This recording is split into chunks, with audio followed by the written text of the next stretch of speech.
Langit malam meneteskan hujan gerimis ke desa Wuin yang nyaris tak dikenal dalam peta dunia. Di sudut terjauh dari desa itu, di antara tumpukan barang rusak, kayu lapuk, dan besi tua, seorang pemuda kurus berbaju kompang-camping sedang membongkar sampah dengan tangan telanjang. Dia adalah Su Cheng-hun, pemulung yang bahkan tak diakui sebagai manusia oleh warga desa. "Apa kau berharap sampah bisa berubah jadi batu roh, Han?" teriak salah satu warga, mengejek. Tapi Cheng-hun tidak menanggapi. Matanya yang sayu justru terpaku pada sesuatu yang setengah terkubur dalam lumpur, sebuah biji, tidak besar, tidak juga bercahaya, tapi ada sesuatu yang berdenyut pelan di dalamnya, seolah bernapas. Ketika jarinya menyentuh biji itu, hawa dingin menyambar tulang punggungnya. Waktu seakan berhenti. Dunia menjadi hening, sebuah suara kuno dan berat bergema dalam pikirannya. "Aku adalah langit ketujuh. Tubuhku hancur, tapi jiwaku terikat pada dunia bawah. Pilihanku kau." Tiba-tiba tubuh Cheng-hun terangkat dari tanah. Seluruh timbunan sampah di sekelilingnya melayan, berputar bagaikan pusaran energi. Cahaya keperakan menyelimuti tubuhnya, tapi tidak hangat melainkan seperti besi dingin yang menusuk kulit dari kejauhan. Seorang lelaki tua berambut putih melihatnya dari atas bukit. Akhirnya, biji itu menemukan inangnya. Dan dunia takkan pernah sama lagi. Ketika Cheng-hun tersadar, dia telah terjatuh kembali ke tanah. Tapi kini, kulitnya lebih bersih. Bekas luka-luka lama di tubuhnya menghilang, tangannya menggenggam biji itu, atau lebih tepatnya, biji itu telah menanamkan sesuatu ke dalam jiwanya. Suara dari desa makin gaduh. Orang-orang mulai berdatangan, penasaran dengan ledakan cahaya. Tadi, beberapa membawa senjata, itu kutukan. Dia pemanggil iblis, seru salah satu. Namun, sebelum mereka sempat mendekat, sebuah kekuatan tak terlihat meledak dari tubuh Cheng-hun, mendorong mereka semua mundur. Debu beterbangan, beberapa orang jatuh pingsan. Cheng-hun memegangi dadanya. Ada sesuatu yang tumbuh. Bukan rasa sakit, tapi kekuatan. Sebuah kekuatan asing, yang seakan tidak berasal dari dunia ini. Dia mencoba berdiri, tapi tubuhnya belum terbiasa. Matanya memandang langit-langit yang terlihat berbeda kini, seolah dia bisa melihat retakan-retakan tipis di antara bintang. "Langit ketujuh," bisiknya, "apa yang kau tanamkan padaku?" Dari bayang-bayang reruntuhan, seorang anak kecil muncul, lusuk, tak bicara. Hanya menatap Cheng-hun dengan mata yang penuh kesadaran. Anak itu mengulurkan tangan. Dalam telapak mungilnya ada sepotong batu giok kecil berbentuk belahan bulan. "Untukmu," gumam suara dalam kepala Cheng-hun. Bukan suara anak itu, tapi suara yang sama, suara langit. Begitu dia menyentuh batu giok itu, segel di jiwanya terbuka. Potongan-potongan ingatan asing, reruntuhan langit, kilatan perang antar dewa, dan singgasana kosong semua menabrak kesadarannya. Tubuh Cheng-hun tersungkur, tapi bukan karena lemah, melainkan karena bangkitnya sesuatu dalam dirinya. Sebuah kekuatan purba yang lama tertidur. "Aku, siapa sebenarnya?" gumamnya pelan, saat langit mulai merekah merah, bukan karena fajar, tapi karena mata para langit yang mulai menatap ke bawah. Hari pertama telah dimulai, dan dunia sudah mulai berubah. Fajar menyingsing tanpa suara, langit berwarna abu-abu buram, seolah enggan menunjukkan cahaya pada desa Wuyin. Di tepi jurang dekat desa, Su Cheng-hun duduk diam, tangannya menggenggam batu giok pemberian anak kecil kemarin malam. Anak yang kini entah kemana perginya. Tubuhnya terasa berbeda. Otot-ototnya yang dulu lemah kini tegang seperti kawat baja. Dia bisa mendengar suara jantung kelinci dari jarak puluhan meter, dan bau tanah basah pun tercium jelas seperti aroma logam. Tapi bersama kekuatan baru itu, datang pula rasa haus yang aneh, bukan haus akan air, tapi semacam kekosongan yang menuntut untuk diisi. Seperti ada celah dalam dirinya yang menjerit ingin menyatu dengan langit itu sendiri. Di kejauhan, suara gong desa berdentang, sesuatu yang jarang terjadi, pertanda bahaya. Sekelompok kultivator berpakaian ungu tua dengan lambang kelopak teratai datang dari arah barat. Mereka dari sekte Lianhua, penguasa spiritual di wilayah ini. Pemimpin kelompok, seorang wanita berambut perak bernama Qian Mianyan, turun dari pedang terbangnya dan menatap Cheng-hun dengan pandangan tajam. "Tahu, anak sampah dari desa ini. Siapa yang memberimu hak untuk menyerap aura langit ketujuh?" Penduduk desa merunduk ketakutan, beberapa mencoba menjauh, tapi satu orang kepala desa sendiri melangkah maju. "Penatua Qian, anak itu bukan siapa-siapa. Kami bersedia menyerahkannya. Dia bukan bagian dari kami." Cheng Hun berdiri. Mata suramnya menyala pelan. Kalian begitu cepat melupakan bahwa akulah yang memulung sampah kalian, mencuci pakaian najis kalian, menggali kuburan kalian, dan sekarang, ketika aku menyentuh sedikit kekuatan, kalian semua ingin membuangku kembali. Tian Mianying tak mau membuang waktu, ia menghunus cambuk petirnya dan mengayunkan langsung ke arah Cheng Hun. Petir ungu membelah tanah, tapi tepat sebelum menyentuh kulit Cheng Hun, udara di sekelilingnya menegang. Ledakan tak terlihat melemparkan cambuk itu kembali ke tangan Mianying. Membuatnya terpental beberapa langkah. Itu bukan teknikmu, gumanyak itu. Pertahanan otomatis, tubuhmu sudah berubah. Cheng Hun menatap tangannya. Retakan-retakan kecil keperakan mulai muncul di kulitnya, seperti pecahan porselen yang bersinar samar. Dia merasakan napas langit berputar dalam nadinya. Langit tak pernah memberiku berkah, katanya, tapi sekarang aku tahu. Aku bukan dibuang oleh langit, aku disembunyikan darinya. Tian Mianying memberi aba-aba, dan semua murid sekte Tianhuan mengepung. Cheng Hun menginjak tanah, dan bumi di sekitarnya mendadak terangkat, membentuk lapisan batu pelindung. Dia tidak belajar teknik ini, dia tidak pernah dilatih, tapi tubuhnya mengingatnya. Seolah teknik-teknik itu terlahir dari darahnya sendiri. Pertempuran terjadi, ledakan demi ledakan mengguncang tepi desa.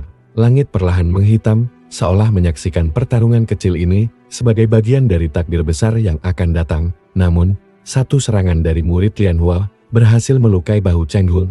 Darahnya mengalir namun bukan merah, melainkan warna perak kebiruan. Itu bukan darah manusia biasa. Tian Mianying terkejut, lalu segera bersujud. Tunggu. Ini darah dari dimensi ketujuh. Tak mungkin ini. Darah Kaisar Langit yang hilang? Penduduk desa gemetar, beberapa jatuh terduduk. Mereka menyaksikan pemulung yang mereka caci selama bertahun-tahun kini berdiri dengan aura kekaisaran langit, kekuatan yang seharusnya hanya dimiliki oleh para dewa. Cheng Hun tidak merasa bangga.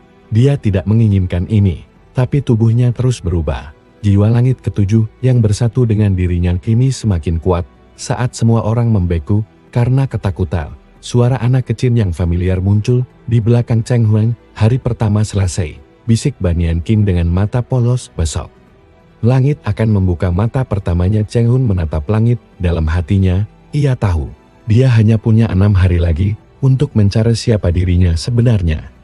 Atau dihancurkan oleh kekuatan yang tumbuh terlalu cepat dalam dirinya. Dan entah mengapa, di dasar jiwanya, suara langit ketujuh kembali berbisik. Tubuhmu adalah wadah terakhir, kau bukan cuma pewaris. Kau adalah ujung dari segalanya. Matahari belum benar-benar naik saat seluruh desa Wuyen berkumpul di pelataran utama. Wajah-wajah yang dulu menatap Zhu Cheng Hun dengan jijik kini berubah menjadi campuran rasa takut, hormat, dan harap. Mereka membungkuk dalam diam. Membentuk barisan panjang menghadap rumah reot tempat Cheng Hun biasa tidur di balik tumpukan jerami. Cheng Hun berdiri di ambang pintu rumahnya yang setengah robos, dengan pakaian lama yang kini tak lagi pantas dikenakan oleh orang dengan darah perak kebiruan. Tapi ia tetap memakainya, bukan karena tak punya pilihan, melainkan karena ia belum menerima takdir barunya. Maafkan kami, teriak kepala desa sambil menunduk lebih rendah dari siapapun. Kami buta, kami hina, kami tak tahu bahwa kau adalah titisan langit. Cheng Hun memandangi mereka tanpa berkata apa-apa. Dia ingat bagaimana dirinya dilempari batu karena mengambil sisa makanan. Ia ingat saat mereka mengunci sumur hanya agar dia tidak bisa minum, tapi sekarang mereka menyembahnya. Seorang wanita tua merangkak mendekat, membawa kendi kecil berisi sup ayam untuk Tuan Zui. Sop ini dibuat dari ayam terbaik yang kami sembelih khusus tadi pagi. Cheng Hun menerima mangkuk itu, lalu duduk di batu datar depan rumah. Ia menyeruput perlahan, tak menunjukkan emosi, tapi dalam hatinya mendidih gejolak yang sulit dijelaskan. Di kejauhan, Banyan King duduk di atas pagar kayu, mengamati semuanya dalam diam. Anak kecil itu tetap tak bicara, namun tatapannya seolah menilai, apakah kau akan memaafkan dunia yang dulu membuangmu? Ketika suasana tenang, suara tawa besar menggelegar dari langit, awan menggulung seperti pusaran air. Lalu muncul satu sosok turun dari langit menaiki kereta api merah. Sosok dengan jubah raksasa bergambar wajah-wajah menangis. Dia adalah pejabat langit pertama, Gong Xiuran, pemungut jiwa dari langit bawah. Kau yang memegang jiwa ketujuh. Gong Xiuran menunjuk Cheng Hun dari udara. Langit telah memutuskan, kau harus dikembalikan ke abu sebelum akar pohon langit tumbuh dari tubuhmu. Tanpa aba-aba, Gong Xiuran menjentikkan jarinya. Energi berbentuk ribuan wajah menangis meluncur turun, menutupi desa dalam kabut kematian. Penduduk menjerit, beberapa pingsan, yang lain muntah darah, tapi Cheng Hun berdiri, tangan kirinya menampar udara di depannya. Sebuah dinding cahaya muncul tak dia buat, tapi muncul sendiri, dari bagian jiwanya yang baru tumbuh. Aku belum siap menjadi kaisar langit, katanya dingin, tapi aku juga tidak akan membiarkan siapapun menghancurkan tempat ini, sebelum aku sendiri yang menghancurkannya. Ia melompat ke udara, serangan Gong Xiuran disambut hantaman telapak tangan Cheng Hun, yang kini bersinar keperakan dengan aliran petir kecil mengelilinginya. Sekali benturan, langit memekik, angin kencang menyapu desa, sebagian atap beterbangan. Gong Xiuran mundur dengan mulut berdarah. Tubuhmu sudah melewati batas manusia, kau benar-benar menjadi wadah jiwa ketujuh. Tapi sebelum Gong Xiuran bisa melarikan diri, Cheng Hun membentuk lingkaran dengan kedua tangannya. Suara gemuruh datang dari langit. Sebuah rantai besar berkilauan turun dari awan, dan menjerat tubuh Gong Xiuran. Itu bukan jurus, itu adalah hukuman langit. Aku tak tahu bagaimana aku bisa melakukan ini, bisik Cheng Hun. Tapi tubuhku tahu, jiwa ini tahu siapa yang layak dan siapa yang pantas dihukum. Gong Xiuran menjerit, sebelum tubuhnya terurai menjadi pasir langit dan tersebar bersama angin. Saat Cheng Hun turun ke tanah, penduduk desa bersujud, kali ini bukan karena takut, tapi karena mereka percaya pada sesuatu yang mereka bahkan tak mengerti. Namun Cheng Hun tidak merasa puas, ia memandang desa itu, lalu berkata dengan suara pelan tapi tegas, aku tidak butuh kalian menyembahku, tapi aku butuh kalian jujur. Dia mengangkat tangannya, rumah-rumah desa mulai bergetar, tanah mereka. Aku akan membangun ulang tempat ini, tidak sebagai desa pemulung, tapi sebagai pondasi dunia baru yang tak akan tunduk pada langit manapun. Dan hari kedua pun berakhir, tapi tak lama setelah itu, jauh di langit keempat, seorang wanita berambut panjang berdiri di atas gunung mengambang. Feng Shui, pengembara langit, bibirnya tersenyum tipis. Jiwa ketujuh telah bangkit, waktunya aku turun tangan, sebelum dia menjadi ancaman bagi tahta surga.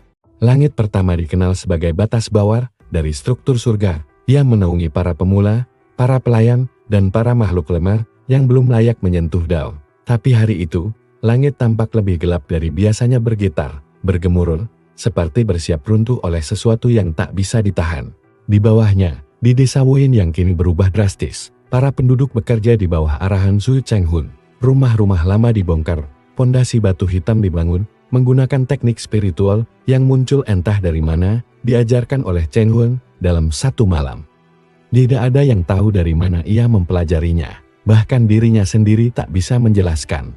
Ban Yan King berdiri di atap menara kail, melukis simbol aneh di udara dengan jari mungilnya. Setiap goresan melahirkan pola bercahaya di langit, rangkaian simbol kuno yang bahkan para tetua sakti tak berani baca. Anak itu hanya menoleh pada Cheng Hun dan berkata, langit akan mengetesmu hari ini. Dan benar saja, retakan cahaya muncul di langit. Dari sana, turun 5 sosok bersenjata lengkap, pengawal pribadi dari penjaga langit pertama, prajurit elit yang menjaga agar dunia bawah tidak menginjakan kaki ke dunia atas tanpa izin. Salah satu dari mereka, Xiao Jianan, berbicara dengan suara berat, Su Cheng Hun. Engkau telah mencemari keseimbangan. Atas nama langit pertama, kami memerintahkanmu menyerahkan tubuhmu untuk pemurnian. Cheng Hun melangkah ke depan, tidak ada rasa takut di wajahnya, hanya rasa kosong yang makin dalam. Langit pertama bukan surga, ia cuma pintu depan dunia para tiran. Jika kalian pikir bisa memurnikan sesuatu yang bahkan tak kalian mengerti, mari coba. Pertarungan pun terjadi. Para prajurit meluncur seperti meteor ke tanah, membelah bumi, menciptakan jurang-jurang baru. Cheng Hun menahan semuanya dengan tangan kosong, tanpa teknik, tanpa senjata. Tapi setiap gerakannya seperti resonansi dari Dao itu sendiri. Seperti hukum dunia tunduk pada kehendaknya. Salah satu prajurit berhasil menembus pertahanannya dan menusukkan tombak ke perutnya. Darah perak memuncrat. Tapi saat darah itu menyentuh tanah, rerumputan tiba-tiba tumbuh liar, membentuk pola angan yang menyerap energi para prajurit itu. Xiao Jianan terkejut, darahmu mengandung kode langit. Itu bukan jiwa langit biasa, Pau adalah. Sebelum kalimatnya selesai, langit kembali bergetar, sosok raksasa turun dari balik awan, tubuhnya tersusun dari batu dan petir. Wajahnya kosong tanpa ekspresi. Ia adalah Molei, penjaga langit pertama, yang selama ribuan tahun menjaga agar batas bawah tidak pernah melampaui kehendak surga. Kau telah melewati batasmu, kata Molei tanpa suara, hanya bergema dalam pikiran semua orang, dan kini kau akan dikembalikan ke kehampaan. Cheng Hun berdiri dengan luka di tubuhnya, tapi matanya bersinar lebih terang. Jiwa langit ketujuh dalam dirinya menggeliat. Gema suara purba muncul dalam batinnya. Ini bukan waktunya melarikan diri, ini saatnya menunjukkan pada langit bahwa mereka bisa jatuh. Ia mengangkat kedua tangannya, langit mendadak meredup. Sebuah lingkaran raksasa terbentuk di atas desa Wuyin, lingkaran dengan simbol kuno yang sama dengan yang digoreskan Banyan King sebelumnya, simbol penghancur batas. Cahaya dari simbol itu menyapu Molei. Penjaga itu mengangkat tangannya untuk bertahan, tapi seluruh tubuhnya mulai terpecah.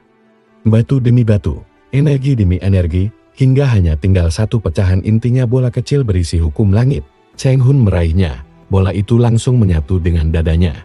Ledakan energi terjadi, menyapu desa dan menghapus awan hitam di langit. Tapi anehnya, tidak satupun warga desa terluka. Kekuatan itu melindungi mereka. Langit pertama pun runtuh, bukan secara fisik, tapi secara hukum. Kini siapapun yang hidup di bawahnya tak lagi butuh izin naik ke langit kedua. Jalur terbuka, batasan hilang. Di langit kedua, para tetua sekte, malaikat penjaga, dan pemimpin klan besar menyaksikan kejadian ini lewat cermin langit. Mereka saling bertatapan dalam diam. Benar-benar menghancurkan satu lapis langit, gumam seorang tetua dengan wajah pucat. 7 hari. Jika ini hari ketiga, maka pada hari ketujuh, seluruh langit bisa terhapus. Tapi di antara mereka, satu wanita tersenyum tipis. Feng Zui, menarik. Kalau begitu, sudah saatnya aku menemuinya dan melihat apakah ia layak kulindungi atau kubunuh. Langit Wuyin berubah menjadi lautan biru bersih. Setelah runtuhnya langit pertama, para burung spiritual yang sebelumnya takut melintasi wilayah itu kini berterbangan bebas. Energi spiritual mengalir deras dari celah langit, menjadikan desa kecil itu seperti mata air baru bagi kultivator dunia bawah. Namun bagi Su Cheng Hun, kedamaian ini hanya ilusi. Sebelum badai, tubuhnya terus berevolusi. Kini, selain mendengar detak jantung binatang, ia bisa melihat benang nasib yang mengikat setiap manusia. Arah hidup, peluang kematian, bahkan kehancuran yang menunggu di ujung waktu, semua bisa ia baca dengan satu tatapan. Pagi itu, dia duduk di tebing, memandangi barisan langit yang tampak semakin dekat. Di sampingnya, Banyan King tertidur sambil memeluk batu giok berbentuk bulan sabit. Anak itu makin aneh, terkadang berbicara dalam bahasa langit, terkadang hanya menatap bintang-bintang sambil tersenyum. Tiba-tiba, angin bertiup kencang, tidak seperti angin biasa. Angin ini membawa aroma manis bercampur racun, seperti wangi bunga yang bisa membunuh jika dihirup terlalu lama. Lalu muncullah dia, Feng Zui, si pengembara angin mabuk. Rambutnya berwarna ungu kabut, pakaian panjangnya menari bersama angin, dan di tangannya ada guci arak berukir simbol angin kuno. Dia turun perlahan, seolah tidak menginjak tanah, tapi melayang di atasnya. Su Cheng Hun, gumamnya sambil meminum dari guci. Kau yang membuat langit pertama menangis, ya? Cheng Hun menatapnya datar. Jika kau datang untuk menguji kekuatanku, kau terlambat 1 hari. Feng Zui tertawa kecil, suaranya indah, namun menyimpan rasa ancaman yang lembut. Aku tak suka bertarung, aku suka mabuk, tapi aku benci ketidakseimbangan. Kau adalah titik retak dalam struktur langit, maka aku datang untuk menilai apakah retakan itu perlu ditambal atau dihancurkan. Seketika angin menggila, tanpa memberi aba-aba, Feng Zui menghilang dari pandangan. Dalam sekejap, dia sudah berada di belakang Cheng Hun, mengarahkan jari telunjuknya ke tengkuk pemuda itu. Namun saat jari itu nyaris menyentuh kulit, Cheng Hun menghilang bukan menghindar. Tapi tubuhnya benar-benar mencair, menjadi asap keperakan. Ia muncul kembali 5 langkah di belakang Zui, matanya bersinar dengan pola bintang 7. Tubuhku beraksi terhadap niat membunuh, aku bahkan tak perlu memerintahkannya. Feng Zui terlihat terkejut, tapi juga tertarik. Menarik, tubuhmu bukan hanya menjadi wadah jiwa langit. Ia mulai mengukir hukum sendiri, lalu ia menyerang, bukan dengan senjata, tapi dengan arak. Ia membuka guci dan menyembur isinya ke arah Cheng Hun. Arak itu berubah menjadi naga angin yang menggigit udara, mencabik realitas. Cheng Hun melawan dengan telapak tangan kosong. Sekali dorong, angin terpecah, Tapi arak itu mengikat dirinya, membuat tubuhnya limbung. Seolah mabuk oleh hukum angin itu sendiri. Anginku tak bisa dipukul, ucap Zuhail. Karena dia bukan angin, dia adalah ingatan, mabuk akan kehidupanmu sendiri. Tiba-tiba, Cheng Hun melihat bayangan masa lalu. Dirinya sebagai pemulung, dihina, dipukul, kelaparan. Tangannya mulai gemetar, kekuatannya melemah. Namun suara lembut Ban Yanqing menyentuh telinganya. Ingat, tahu bukan siapa dulu kau, tapi siapa yang kau pilih jadi. Cheng Hun menggertakkan gigi, dan aura perak meledak dari tubuhnya. Mabuk itu terbakar habis. Ia melompat ke depan, dan meninju langsung ke dada Feng Shui, bukan dengan kekuatan, tapi dengan kehendak yang membelokkan angin itu sendiri. Sui terlempar, jatuh di batu besar, tapi tertawa. Kau bukan retakan. Kau adalah badai itu sendiri. Ia bangkit sambil menepuk bajunya. Aku tak akan membunuhmu, Su Cheng Hun, tapi aku akan mengikutimu. Hingga aku tahu akhir dari badaimu. Dengan ucapan itu, ia menyerahkan guci araknya kepada Cheng Hun. Jika kau tak bisa mengendalikan kekuatanmu dalam 3 hari ke depan, minumlah ini. Ia akan menghentikan transformasimu. Meski harus membunuh jiwamu. Sebelum menghilang ke angin, dia menoleh sekali lagi. Langit kedua akan mengirimu sesuatu malam ini, sesuatu yang bahkan aku pun tak ingin lihat. Cheng Hun menggenggam guci itu. Di matanya, terpantul langit yang kini lebih dekat seolah menunduk, menanti siapa yang akan lebih dulu runtuh. Dan saat matahari terbenam, awan mulai berubah menjadi merah darat. Sesuatu datang untuk menguji esok hari. Malam datang tanpa bintang. Langit seperti ditutup tirai hitam yang basah, meneteskan kabut kelam ke atas bumi. Energi spiritual yang biasanya mengalir seperti angin segar, kini berubah pekat, kental, dan menyesakkan dada. Burung spiritual menghilang. Dan hewan-hewan mulai menggali lubang dalam tanah, bersembunyi dari sesuatu yang tak bisa dijelaskan.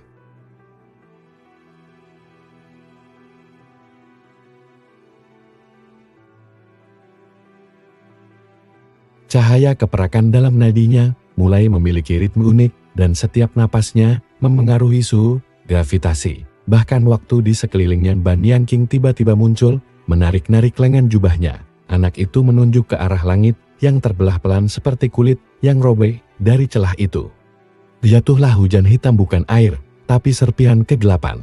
Mereka mengendap-endap seperti makhluk hidup, merayap ke arah tanah. Cheng Hun berdiri. Apa ini? Bisiknya. Yanqing menjawab dengan suara yang jauh lebih tua dari usianya. Langit kedua tidak mengirim penjaga, tidak mengirim prajurit, mereka mengirim Yingpan, kegelapan sumber. Yingpan adalah entitas yang tak memiliki bentuk tetap, hanya sebuah kehendak kegelapan yang menyerap segala hal bermuatan hukum. Bahkan cahaya pun takut padanya. Dan malam ini, Yingpan telah turun ke bumi, dipanggil oleh tetua langit kedua sebagai bentuk peringatan terakhir. Ketika gelombang kegelapan pertama menyentuh desa, seluruh cahaya padam, api padam, lentera mati. Bahkan suara pun tersedat ke dalam keheningan mutlak. Para penduduk panik, berlarian mencari perlindungan. Tapi tidak ada tempat yang bisa mereka tuju. Dimanapun mereka berada, kegelapan sudah mendahului mereka. Cheng Hun melangkah ke tengah desa. Dia menatap langsung pada pusaran Yingpan, yang kini membentuk wajah besar di udara. Tidak ada mata, tidak ada mulut. Hanya retakan kosong yang berbicara langsung ke dalam jiwanya. Tubuhmu bukan milikmu, jiwa itu bukan hakmu, serahkan, atau tenggelam bersama dunia bawah. Suara itu seperti gema dari kehampaan. Cheng Hun menggenggam guci arak, menimbang kemungkinan untuk meminumnya. Tetapi Ban Yanqing memegang tangannya. Jika kau mengurung dirimu hari ini, maka bukan hanya kekuatanmu yang mati, harapan kami juga ikut mati. Cheng Hun menatap langit, hujan kegelapan menghantam kulitnya, membakar dengan dingin, tapi ia tidak mundur. Ia merentangkan kedua tangannya. Dan tubuhnya menyala dengan pola keperakan yang kini berubah bentuk menjadi tinta hitam bercahaya. Yingpan mencoba menelannya, tapi tubuh Cheng Hun malah menyerap sebagian dari entitas itu, memelintirnya, membentuk ulang fragmen kegelapan itu menjadi hukum baru. Kegelapan yang bisa melindungi, bukan hanya menghancurkan. Cheng Hun berteriak, bukan karena sakit, tapi karena transformasi jiwa. Suaranya mengguncang langit. Aku bukan cahaya, tapi aku juga bukan bayangan. Aku adalah batas dari keduanya. Pusaran Yingpan bergetar, wajah hitam itu retak, lalu meledak menjadi ribuan bayangan kecil yang melarikan diri ke segala arah. Kegelapan pun lenyap dari langit, dan bintang-bintang kembali muncul, tapi kali ini mereka menyusun formasi aneh, membentuk simbol 7 segel di udara.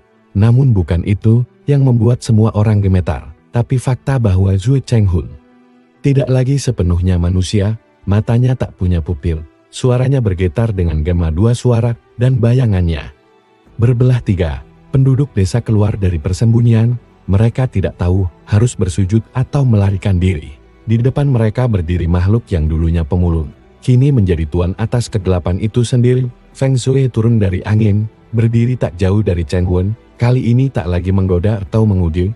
Ia menatap pemuda itu dengan mata yang tak biasa, mata takut.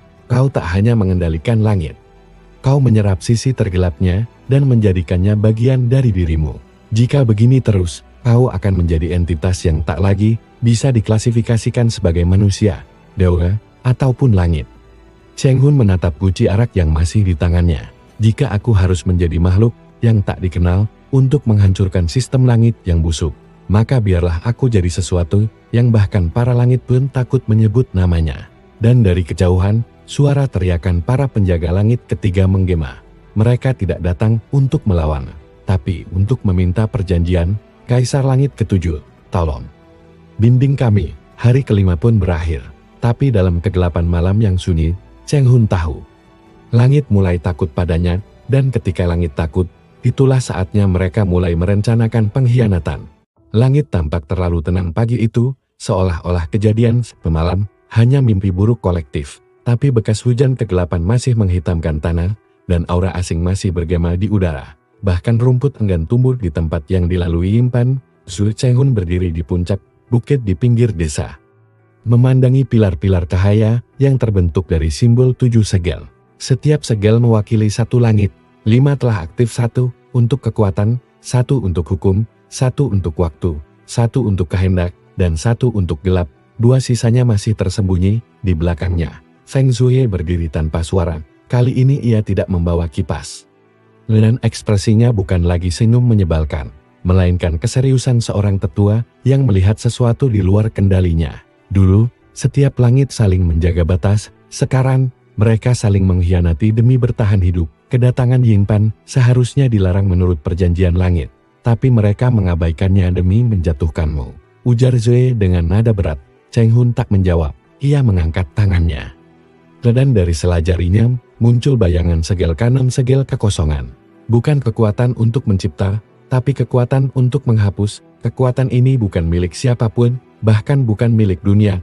Tiba-tiba langit robek lagi, bukan karena serangan, tapi karena undangan. 3 sosok turun perlahan dari atas, diiringi awan emas dan suara lanceng agung.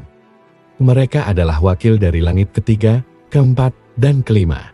Tubuh mereka menyala, wajah mereka diselimuti topeng yang mencerminkan ekspresi netral, tanpa emosi. Zhu Chenghun, ucap salah satunya, dengan suara yang menggema langsung ke dalam batin. Kami mewakili 3 langit untuk menawarkan kontrak tertinggi. Kami tak ingin lagi bertempur. Kami ingin berada di bawah perlindunganmu. Feng Shui terkejut. Mereka menyerah, tapi Cheng Hun mencium aroma busuk di balik kata-kata manis itu. Kalian tak pernah tunduk. Kalian sedang menjual satu langit kepada yang lain. Ketiga wakil langit tertawa kecil. Kami akan menyerahkan lokasi segel ketujuh, segel takdir.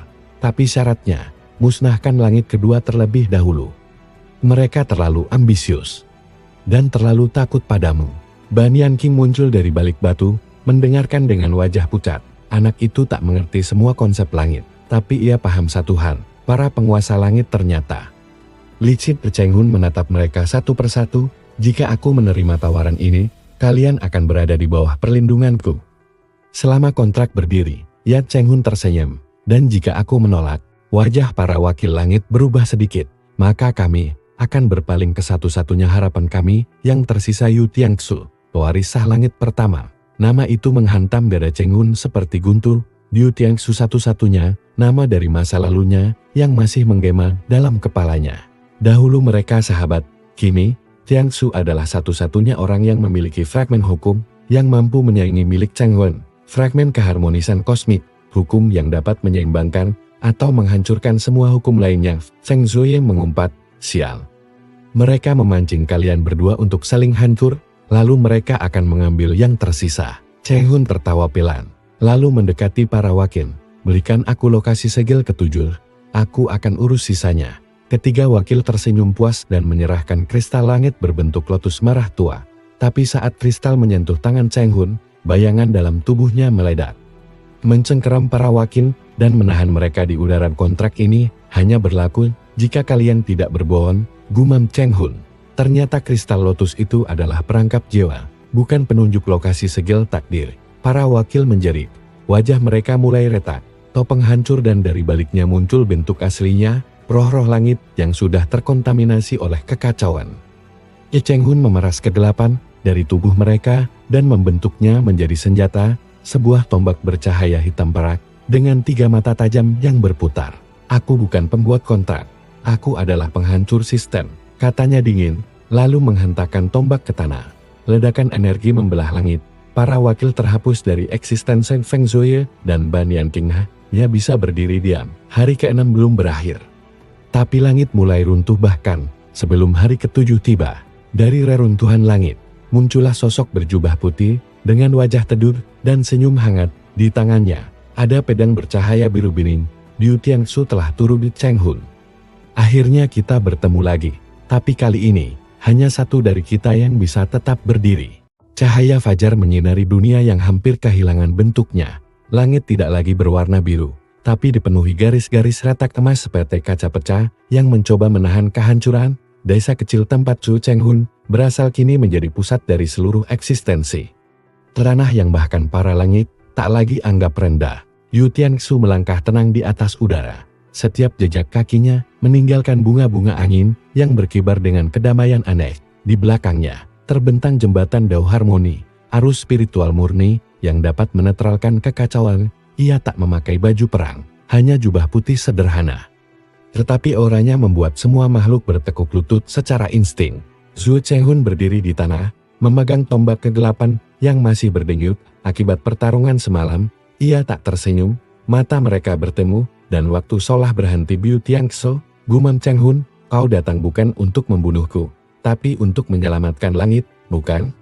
Tianxu mengangguk. Tapi untuk menyelamatkan langit, aku harus menghapusmu. Kau terlalu dekat dengan sumber kekacauan. Langit-langit itu ketakutan dan sejujurnya.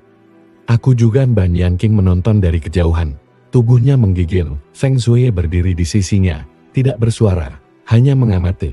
Tahu bahwa ini bukan pertarungan yang bisa dia ganggu. Tiba-tiba langit benar-benar retak. Segel ke-7 muncul perlahan di atas mereka, bukan sebagai objek, tapi sebagai entitas. Segel takdir, bentuknya adalah mata raksasa yang memancarkan cahaya perak ungu, menatap ke bawah seperti sedang mengamati pertarungan para pion dalam permainan agung. Liu Tianxu menarik napas dalam. Kita tidak bisa menghindari ini kan? Su Cheng Hun mengangkat tombaknya. Tidak, sahabat lamaku, takdir kita harus ditentukan hari ini. Tianxu membentuk formasi dengan tangan, memanggil pedang Dou Qingluan yang terbuat dari hukum harmoni tertinggi. Satu tebasan bisa menghentikan konflik ribuan tahun, tapi juga bisa menghapus eksistensi hukum itu sendiri. Cheng Hun menusukkan tombaknya ke tanah dan menggambar lingkaran dengan kaget. Dalam sekejap, dunia berubah. Tanah menjadi abu-abu, langit menjadi hitam. Mereka berada dalam ranah kaisar, ruang realitas ciptaan Cheng Hun sendiri yang meniadakan aturan langit manapun. Pertarungan pun dimulai. Liu Tianxu menyerang duluan. Tebasan pertamanya membelah 3 hukum, ruang, waktu, dan berat. Cheng Hun menangkis dengan memanggil bayangan dirinya dari masa lalu, masa kini, dan masa depan, sekaligus sebuah teknik yang bahkan langit belum pahami sepenuhnya. Setiap tebasan Tianxu menghasilkan bunga harmoni, tapi setiap tusukan Cheng Hun mengubah bunga itu menjadi bunga kehampaan. Mereka saling meniadakan, saling memahami, namun saling menolak, seolah 2 sisi dari dao yang sama, dipaksa untuk berseteru. Tebasan ke-108 dari Tianxu akhirnya membuka luka di bahu Cheng Hun. Tapi serangan balik Cheng Hun menanam bayangan chaos di jantung Tianxu, memperlambat aliran hukum dalam tubuhnya. Jika kita terus bertarung, dunia akan hancur, ujar Tianxu. Napasnya mulai berat. Memang itu tujuannya, balas Cheng Hun. Dunia ini tidak layak memuat kita berdua. Lalu, di tengah pertarungan yang merobek dimensi dan menghapus langit di atas mereka, segel takdir mulai bergetar. Mata itu meneteskan 1 tetes air mata, dan dari tetes itu, lahir sebuah suara, Siapa yang lebih layak menjadi pemegang takdir, harmoni yang menenangkan, atau kekacauan yang membebaskan? Pertanyaan itu tidak ditujukan untuk keduanya, tetapi untuk dunia, dan dunia pun menjawab. Semua makhluk yang pernah bersentuhan dengan Cheng Hun pengemis, anak-anak, binatang, bahkan roh-roh desa berteriak dalam satu suara, Su Cheng Hun. Dia adalah kami adalah dia. Suara itu mengguncang ranah kaisar dan membuat tubuh Tiang Xu gemetar. Ia sadar bahwa hukum yang ia pegang tidak lagi didukung oleh keinginan dunia. Mata segel takdir perlahan berpindah arah. Fokusnya sekarang pada Su Cheng Hun. Namun, sebelum segel benar-benar memilih, Tiang Xu menyarungkan pedangnya. Aku kalah, katanya tenang. Tapi bukan karena kau lebih kuat, tapi karena dunia lebih mencintaimu. Cheng Hun menghela napas. Kau masih bisa tinggal dunia ini. Bisa kita bangun ulang bersama. Tiang Xu tersenyum pahit. Aku telah menolak kekacauan terlalu lama. Kini aku tak bisa menyentuhnya. Dan begitu saja, Tiang Xu berubah menjadi ribuan kelopak cahaya yang menyebar ke seluruh langit, memperbaiki retakan demi retakan yang ia buat. Segel takdir perlahan mendekat ke tubuh Cheng Hun. Saat bersentuhan dengannya, segel itu tidak meledak, tidak menolak, tapi membentuk mahkota transparan di atas kepalanya. Hari ke-7 pun resmi dimulai, dan pemulung dari desa itu kini resmi menjadi kaisar langit.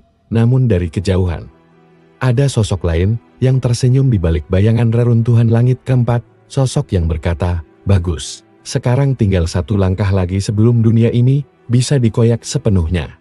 Cahaya dari mahkota transparan menyelimuti tubuh Su Cheng Hun. Ia tidak mengangkat tangan, tidak mengucapkan kata kemenangan, hanya diam, menyaksikan dunia mulai memulihkan dirinya. Langit merekat, tanah menghijau, dan suara kehidupan perlahan kembali terdengar, tapi di dalam dirinya. Keledai justru menggeliat. Mahkota itu kosong, tak memberi kuasa absolut, tak memberi penglihatan masa depan, hanya ruang hampa. Ia bukan diberi kekuatan kaisar langit, ia dijadikan penanda bagi kekuatan itu. Ini bukan anugerah, gumam Cheng Hun, ini panggilan. Di kejauhan, Feng Zhui berlari menghampiri bersama Ban Yanqing. Wajah mereka bersinar haru, namun keduanya sadar dari aura Cheng Hun ia tidak sedang merayakan kemenangan. Langit tidak tunduk padamu, bukan? Tanya Zhui pelan. Belum, jawab Cheng Hun, dan sepertinya bukan langit yang harus tunduk. Sebelum pertanyaan lanjut keluar, tanah bergetar. Runtuhan dimensi kelima yang semalam dihancurkan Tiang Xu langit kelima. Langit perantara berdenyut lagi. Dari dalam retakan, sesosok pria muda dengan jubah serba gelap melangkah keluar. Rambutnya mengambang tak mengikuti gravitasi. Mata pria itu bercahaya jingga seperti dua bintang kembar yang bertabrakan. Di belakangnya, bayangan berbentuk jam pasir terbalik menggantung, meneteskan pasir hitam ke udara. Namanya terdengar seperti desahan waktu. Yi Wu Gui. Jadi kaulah pilihan segel takdir, ujarnya tanpa ekspresi. Feng Zhui melangkah mundur. Itu dia, orang yang muncul dari luar tatanan, orang yang pernah menantang seluruh langit, tapi tak bisa disentuh karena tubuhnya tidak nyata. Yi Wu Gui menatap Zhui. Mereka menyebutku tidak nyata karena aku tak bisa dipengaruhi hukum realita, tapi itu karena aku berasal dari sebelum hukum diciptakan. Cheng Hun maju, matanya menyipit. Jadi kaulah biang dari semua ini? Tidak semua, jawab Yi Wu Gui, tersenyum tipis. Hanya arsitek dari beberapa patahan awal. Aku yang menyebarkan racun kehampaan ke tubuh Tiang Xu. Aku yang membisikkan mimpi kekuasaan ke dalam para langit. Kenapa? Ban Yanqing menahan amarah. Apa untungnya dunia ini hancur? Yi Wu Gui menatap langit, lalu menjawab dengan suara penuh kegetiran. Karena dunia ini tak seharusnya ada. Dunia ini adalah percobaan gagal dari para leluhur kekal. Aku hanya ingin mengakhiri eksperimen ini. Tiba-tiba langit kembali gelap, tapi bukan karena kehancuran melainkan karena bintang-bintang bergerak turun dari tempatnya, membentuk simbol kuno di atas kepala Wu Gui. Ia mengangkat satu tangan, dan waktu langsung berhenti di sekelilingnya. Daun berhenti jatuh, angin berhenti bertiup, bahkan denyut jantung Ban Yanqing terasa terhenti sekejap. Cheng Hun, ucap Yi Wu Gui. Kau punya dua pilihan, serahkan mahkota itu, dan biarkan aku menghapus dunia dengan tenang. Atau, lawan aku, dan terima nasib yang tak hanya akan membunuhmu, tapi akan mengikat jiwamu sebagai fondasi dimensi baru, yang akan kulahirkan. Cheng Hun tak gentar, ia mengambil napas dalam, lalu menjawab, aku adalah produk dari kebusukan dunia ini, tapi juga cinta yang tumbuh di sisinya. Aku tak sempurna, Tapi aku nyata, ia menginjak tanah, dan tanah itu memancarkan sinar biru. Sisa-sisa esensi rakyat desa, orang-orang kecil yang menyayanginya, mengalir ke tubuhnya. Liu Gui tersenyum lebar. Kalau begitu, mari kita akhiri dalam satu langkah. Bintang-bintang di langit menyatu, berubah menjadi pedang bintang sungsang. Senjata yang bisa membelah takdir dan menuliskannya ulang. Liu Gui mengangkatnya tinggi, siap mengayun dan menghapus seluruh dunia dengan satu tebasan. Namun tiba-tiba, mahkota transparan di kepala Cheng Hun menyala, bukan karena kekuatan dari langit, tapi karena jiwa-jiwa rakyat biasa yang mengirimkan kehendak mereka. Mahkota itu berubah bentuk, menjadi topeng retak setengah, separuh wajah kekacauan, separuh wajah kedamaian. Tubuh Cheng Hun menyala, dan dari balik dirinya muncul sosok-sosok transparan, roh petani, anak-anak jalanan, wanita yang mati kelaparan, pemulung lain. Sepertinya Cheng Hun mengangkat tombaknya yang kini diselimuti sinar multicolor, senjata rakyat yang tak dikenali dalam tatanan langit. Liu Gui menebas Cheng Hun menombak, keduanya saling menyentuh di udara, dan dunia meledak dalam cahaya. Namun ini bukan akhir, karena begitu cahaya mereda, tampak Liu Gui terhempas. Tubuhnya separuh hancur, tapi tertawa. Bagus, sangat bagus, kau memang layak. Lalu ia menghilang, bukan mati, tapi menarik dirinya kembali ke dimensi asal, tempat tak satupun langit bisa menjangkau. Dan suara misterius pun terdengar. Pertunjukan baru saja dimulai, Kaisar Langit dari dunia gagal. Langit kembali jernih, seolah tak terjadi apapun, tapi semua yang menyaksikan tahu, itu hanya ketenangan yang menyelimuti luka besar di kaki Su Cheng Hun. Mahkota transparan yang kini berubah menjadi topeng retak setengah perlahan menghilang ke dalam tubuhnya, menyatu dengan jiwanya. Cheng Hun berdiri di tengah kawah raksasa, napasnya tersengal. Di sekelilingnya, roh-roh rakyat yang sebelumnya meminjamkan kekuatan padanya perlahan kembali ke tempat asal desa, lembah, reruntuhan pasar, bahkan pembuangan tempat ia dulu tinggal. Tapi ada satu kesamaan dari mereka semua. Mereka menatap Cheng Hun dengan senyum percaya. Ban Yanqing dan Feng Zuoyan menghampiri. Tubuh mereka luka-luka, tapi senyum tak bisa disembunyikan. Dia mundur, ucap Zoe. Untuk sekarang, gumam Ban Yanqing. Namun, sebelum mereka sempat bersantai, suara aneh muncul dari langit, dentingan logam, seperti lonceng kuno yang dipukul dari luar semesta. Suara itu terdengar 7 kali, dan setelah dentingan terakhir, pilar cahaya kemasan turun dari langit. Tegak lurus mengarah ke tempat Cheng Hun berdiri itu. Tangga suci, bisik Yanqing ketakutan, sinyal dari langit tertinggi. Mereka tahu kau sudah melampaui para penjaga langit. Tangga itu tidak berbentuk tangga biasa, ia melingkar naik seperti pusaran, terbuat dari cahaya. Namun setiap langkahnya memancarkan suara jeritan atau tawa. Tergantung siapa yang melangkah. Naikkan, Su Cheng Hun, suara itu terdengar dari langit, tanpa wajah, tanpa wujud. Tinggalkan dunia bawah, tahta di langit tertinggi menantimu. Cheng Hun menatap pilar itu, kemudian menatap kedua sahabatnya. Aku tak bisa tinggal lama, katanya, tapi aku tak akan pergi sendiri. Dunia bawah harus ikut naik. Zoe tertawa getir. Tak pernah ada yang bisa membawa dunia bawah ikut naik. Cheng Hun, yang naik, akan lupa yang di bawah. Kalau begitu, ucap Cheng Hun sambil melangkah. Aku akan mengingat mereka untuk dua dunia, sekaligus. Langkah pertamanya ke tangga suci langsung mengguncang langit. Di setiap pijakan, muncul gema kenangan wajah ibunya yang meninggal di lumpur, suara teman-temannya yang tertawa sambil mencari sisa nasi, hingga rintihan bayi yang lahir di tengah hujan tanpa atap. Setiap langkah itu seperti menancapkan sejarah ke dalam dimensi ilahi di atas langit. Para leluhur langit yang dulu lenyap muncul satu persatu. Ada yang berbentuk naga raksasa, ada yang seperti manusia, tapi berjubah bintang. Bahkan ada yang hanya berupa mata raksasa yang terus menatap. Siapa dia?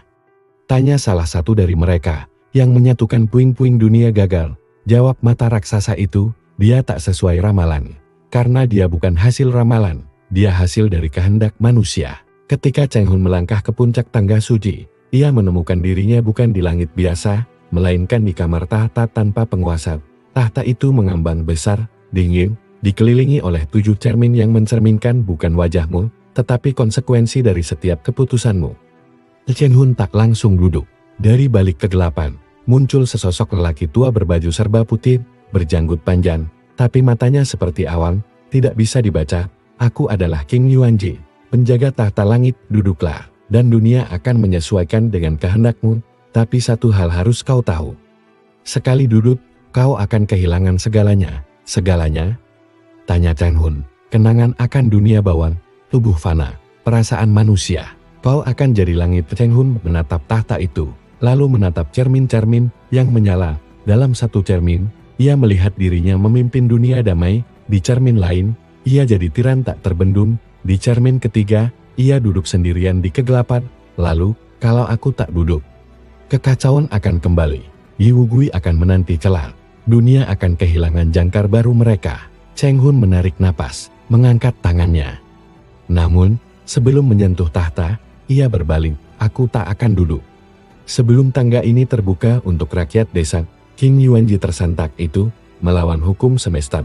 Hukum semesta dibuat oleh mereka yang duduk, maka aku akan membuat hukum baru dengan berdiri. Tiba-tiba tangga suci mulai retak, tapi bukan hancur, melainkan meluas, menjalar ke arah bumi. Pilar cahaya kini menyentuh desa, orang-orang kecil mulai bisa melihat langit, anak-anak bisa menyentuh awan, dan dalam momen itulah, Cheng Hun tidak menjadi kaisar langit. Ia menjadi sesuatu yang belum pernah ada, penjaga celah antara langit dan bumi, bukan penguasa, tapi jembatan. Dan di kejauhan, Yi Wugui yang sedang memulihkan diri di dimensi asal menyeringai, melihat semua itu dari balik jam pasir raksasanya, menarik, kau tak duduk di tahta. Tapi justru karena itu, kau mungkin benar-benar pantas memilikinya. Lalu pasir waktu kembali menetes, dan kisah Sui Cheng Hun baru saja memasuki babak barunya. 3 hari setelah Cheng Hun menolak duduk di tahta langit, dunia tidak langsung berubah seperti dongeng. Desa tempat ia dibesarkan masih tetap desa, walau kini langit di atasnya tak lagi kelabu. Anak-anak mulai bermimpi lebih tinggi dari langit. Tetapi perubahan sejati memerlukan lebih dari sekadar kehendak satu orang. Di antara retakan tangga suci yang masih menjulur dari langit ke bumi, kabut perbatasan dunia mulai berubah arah.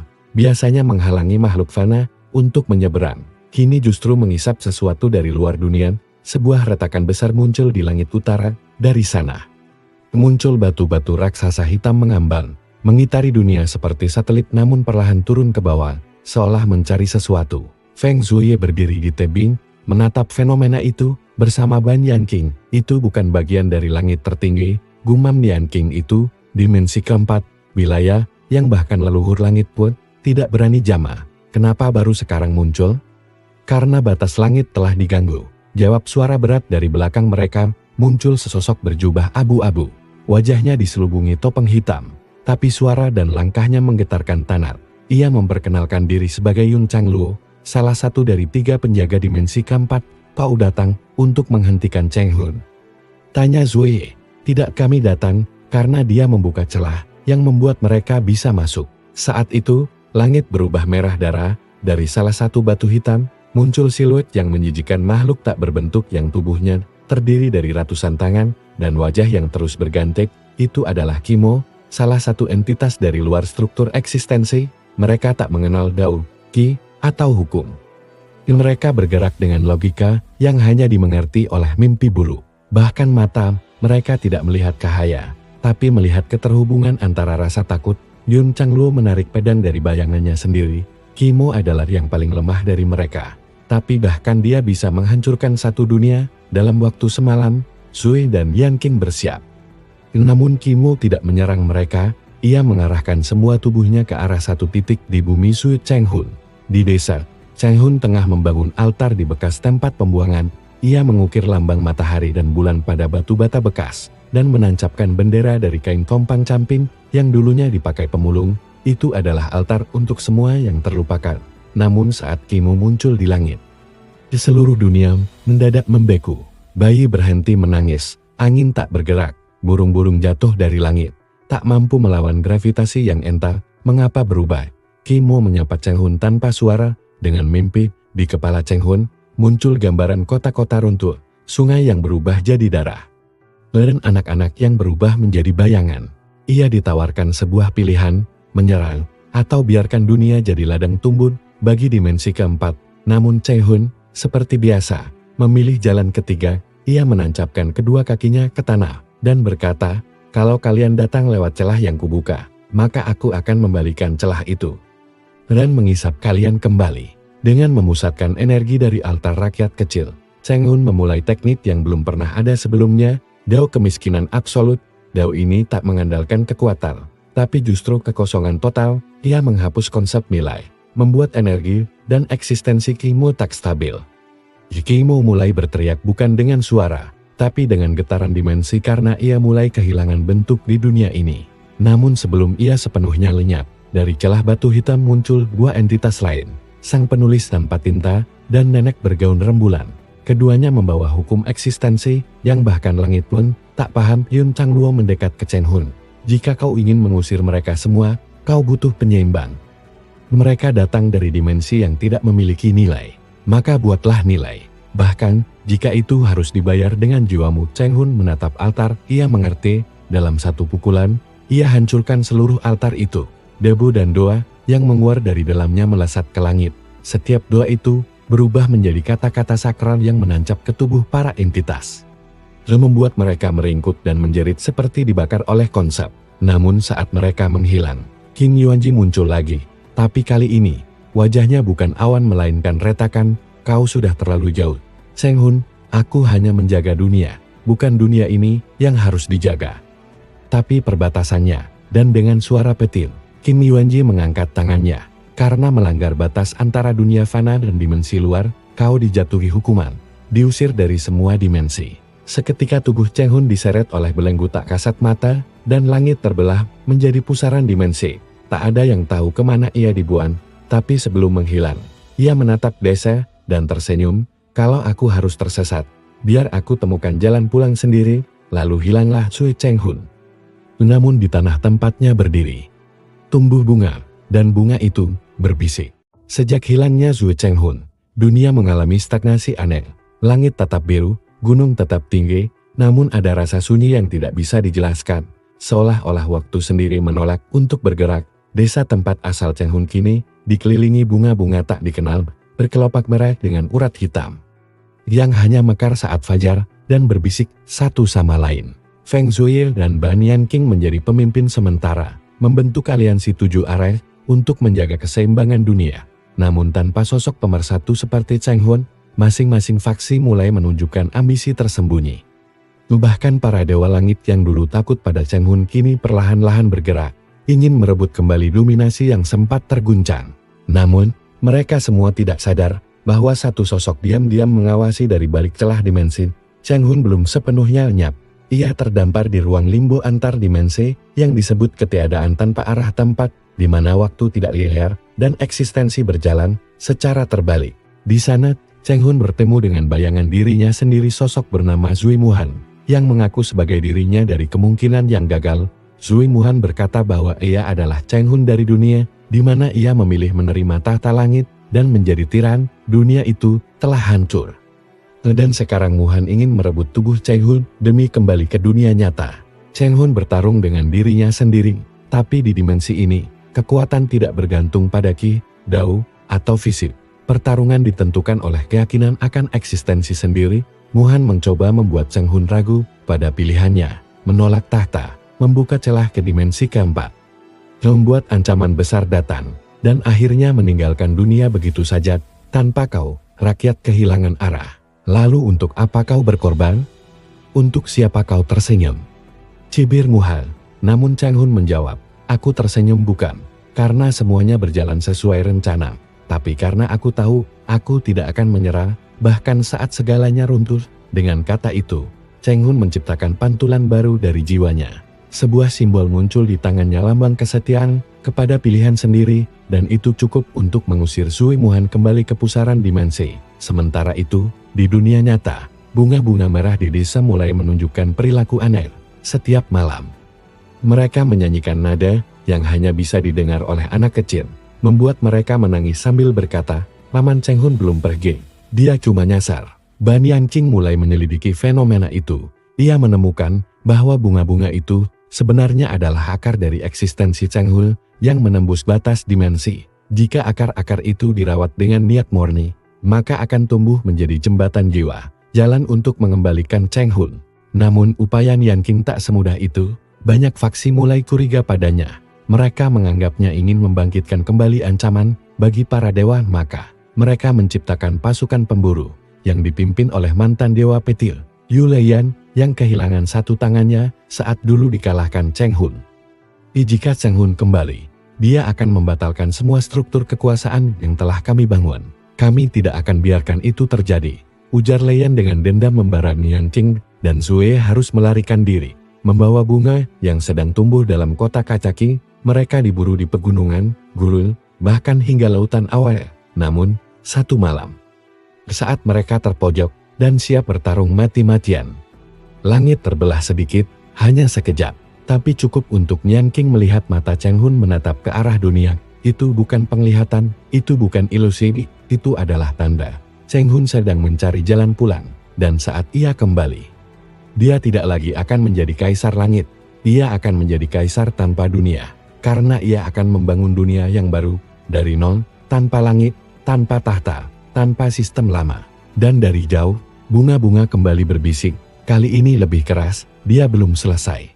Setelah penglihatan mata Cheng Hun di langit, seantero dunia terguncang, para peramal, pendeta, dan kultivator tua mulai menerima wahyu yang sama. Seseorang yang telah menghapus namanya dari dunia akan kembali untuk menciptakan dunia yang bahkan langit pun tidak bisa menampung. Faksi-faksi besar langsung panik. Mereka sadar, jika Cheng Hun benar-benar kembali, semua tatanan yang sudah mereka rebut sejak kepergiannya akan runtuh. Maka mereka sepakat melakukan ritual pengurung akar jiwa upacara kuno untuk memotong jalur pulang seseorang dari dimensi lain. Sementara itu, Nianqing dan Feng Shui bersembunyi di reruntuhan kuil tua yang disebut kuil tanpa langit. Disinilah legenda mencatat bahwa dunia pernah nyaris hancur saat seseorang mencoba membentuk dunia tanpa restu langit. Tapi bagi Nianqing, ini bukan pertanda buruk, ini adalah petunjuk. Dalam malam yang sunyi, Zue menyentuh akar bunga merah yang mulai merambat di dinding kuil.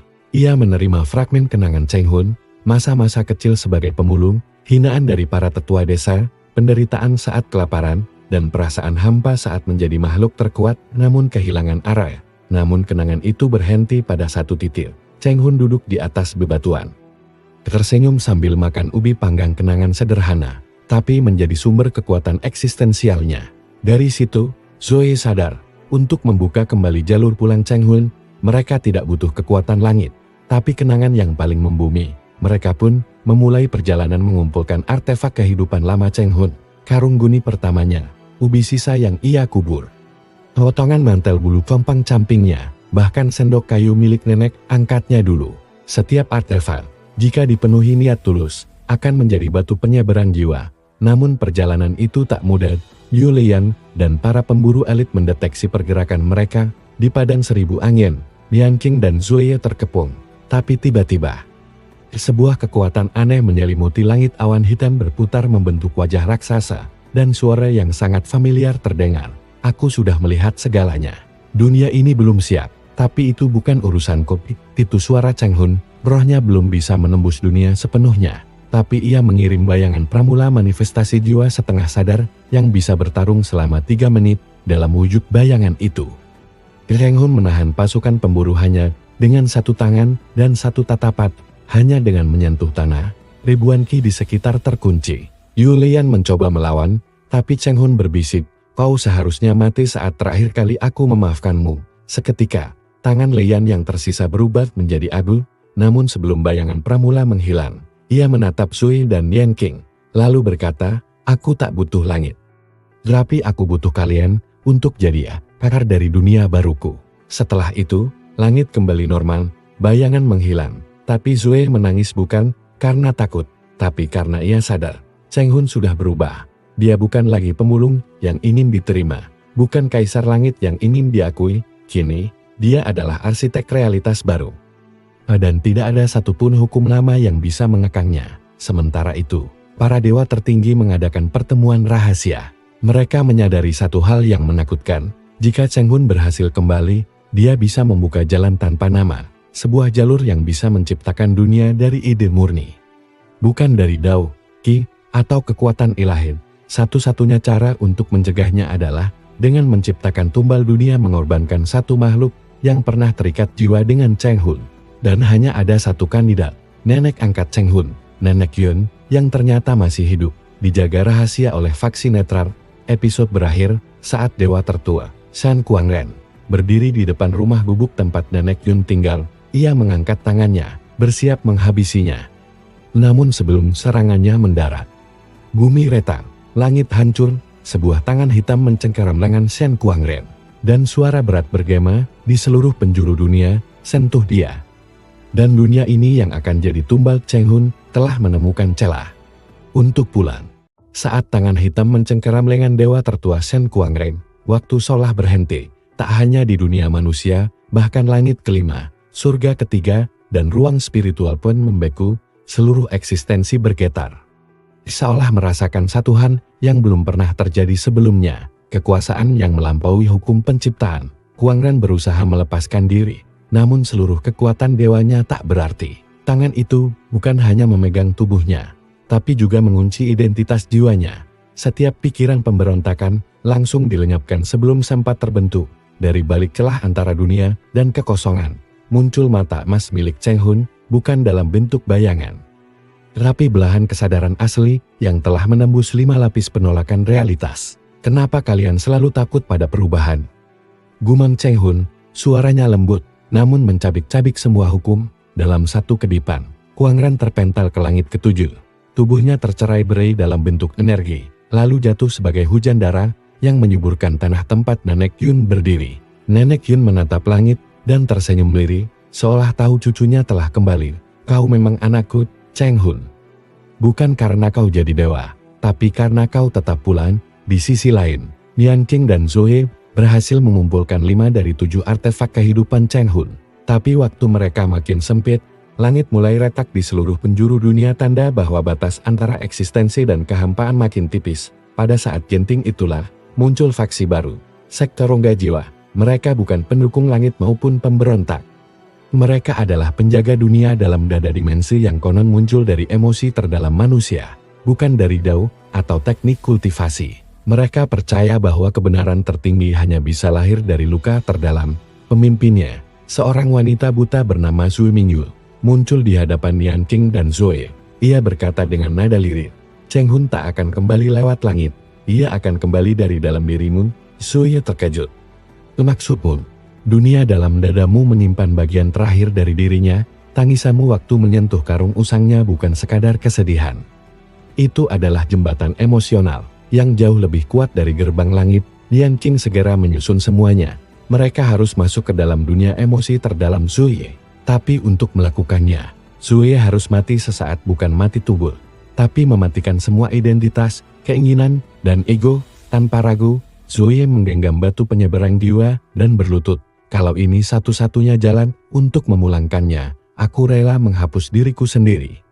Lumingwe menutup mata Zoe dan menyentuh dadanya. Dunia pun berguncang. Tiba-tiba, kesadaran Zoe berpindah ke tempat yang asing, sebuah dunia kelam, penuh suara tangisan, tawa tumpul, dan aroma tanah basah. Di tengah dunia itu, ada seorang anak kecil memulung ubi busuk di bawah hujan. Itu Cheng Hun kecil, yang duduk sendiri di tepi dunia batin. Zoe memeluknya. Aku datang untuk menjemputmu pulang. Anak itu menatapnya, matanya kosong, tapi perlahan, air mata menetes. Dalam pelukan itu, Cheng Hun dewasa mulai terbentuk kembali, dari serpihan kenangan dan luka yang belum sembuh. Tapi kali ini, ia bukan hanya terbentuk, melainkan berakar. Tubuh spiritual Zoe pecah berkepin, namun tidak hilang. Ia berubah menjadi tanah di dunia batin itu, memberi ruang bagi kelahiran kembali Cheng Hun, bukan sebagai makhluk yang menaklukkan dunia, tapi yang menciptakannya dari luka dan harapan. Di dunia nyata, langit memekik, petir tidak turun ke bumi, melainkan terhisap ke dada Nianqing, yang kini berdiri memegangi tubuh Zoe yang tak bergerak. Lalu boom! Sebuah pilar cahaya hitam dan emas menembus bumi, membelah langit menjadi dua, menciptakan jalur yang disebut oleh legenda sebagai jalan tanpa nama. Para dewa ketakutan, mereka tahu Cheng Hun telah kembali. Dan ia bukan lagi bagian dari langit, bumi, atau dimensi manapun. Dia adalah akar dunia baru, tumbuh di dada manusia, dan siap memangsa sistem lama yang membusuk. Sementara itu, Nenek Yun menyalakan api kecil dan mulai memanggang ubi. Senyumnya tenang, karena ia tahu besok cucunya akan pulang ke rumah, bukan sebagai pemulung, bukan sebagai kaisar langit, tapi sebagai dunia itu sendiri. Langit dan bumi berhenti bernafas. Udara yang biasanya membawa dao, kini hanya berisi satu hal, keheningan. Tapi itu bukan keheningan kosong, itu adalah keheningan sebelum kelahiran, keheningan sebelum ledakan semesta. Di antara celah kehampaan dan sisa-sisa dunia lama, berdirilah Cheng Hun. Yang kini tak lagi memiliki tubuh fisik biasa. Ia adalah perwujudan dari dunia batin manusia, luka, cinta, kehilangan, harapan, dan kehancuran, tidak terikat oleh hukum, tidak tunduk pada dao, dan tak bisa dibaca oleh langit. Di hadapan ribuan makhluk langit, dewa, iblis, dan penguasa dimensi, Cheng Hun mengangkat tangannya.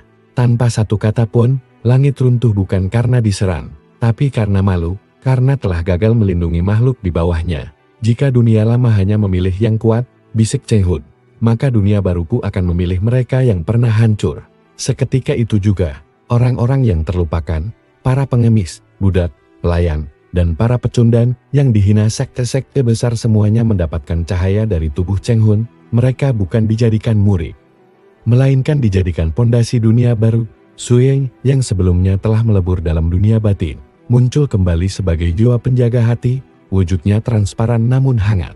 Ia menjadi inti dari dimensi baru yang lahir dari Cheng Hun. Dunia bernama Kixinji, dunia dalam dada. Yan Qing berubah menjadi pilar pengingat, yang tugasnya adalah menyimpan semua luka masa lalu umat manusia, agar tidak dilupakan.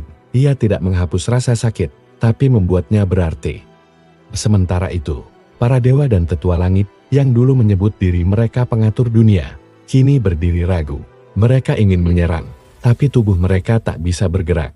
Bahkan dao mereka tidak lagi menyala, karena dunia tempat mereka berdiri bukan lagi bagian dari sistem lama. Mereka bukan apa-apa di sana, seperti ikan yang dibuang ke udara kering. Sui Mingyue berjalan ke depan, bersama sekte rongga jiwa. Dan berkata, inilah yang seharusnya dilakukan dunia sejak awal. Menyembuhkan, bukan mengatur. Dengan satu jentikan jari Cheng Hun, seluruh dunia lama meledak menjadi bunga cahaya, tapi tidak hancur sia-sia, melainkan menjadi benih yang tersebar ke seluruh realitas. Dalam 7 hari, seorang pemulung yang dulu dianggap najis, membangun kembali sistem eksistensi. Ia tidak duduk di atas tahta langit, karena langit kini tak memiliki arah atas atau bawah. Ia tidak menjadi raja, karena rakyatnya adalah kenangan. Ia berjalan di antara mereka, menyamar sebagai orang biasa, kadang sebagai lelaki tua penjaga sumur, kadang sebagai anak kecil yang mengejar kupu-kupu. Tapi siapapun yang menangis dalam diam, akan merasa dipeluk saat itu juga. Legenda berkata, jika kau menyebut nama Cheng Hun di malam paling sepi, dunia akan diam selama 3 detik. Karena dunia tahu, ia sedang mendengarkan. Di akhir hari ke-7, Nenek Yun duduk di depan pondoknya. Ia sedang mengupas ube. Perlahan, seperti biasa, tak jauh dari sana. Seorang pemuda dengan karung goni di pundak datang berjalan tengah, ucapnya pelan. Nenek Yun tersenyum, tanpa menoleh, sudah makan? Cheng Hun tertawa, belum, tapi hari ini aku pulang, dan langit pun turun. Bukan untuk menyambut dewa, tapi untuk mencium kaki seorang nenek.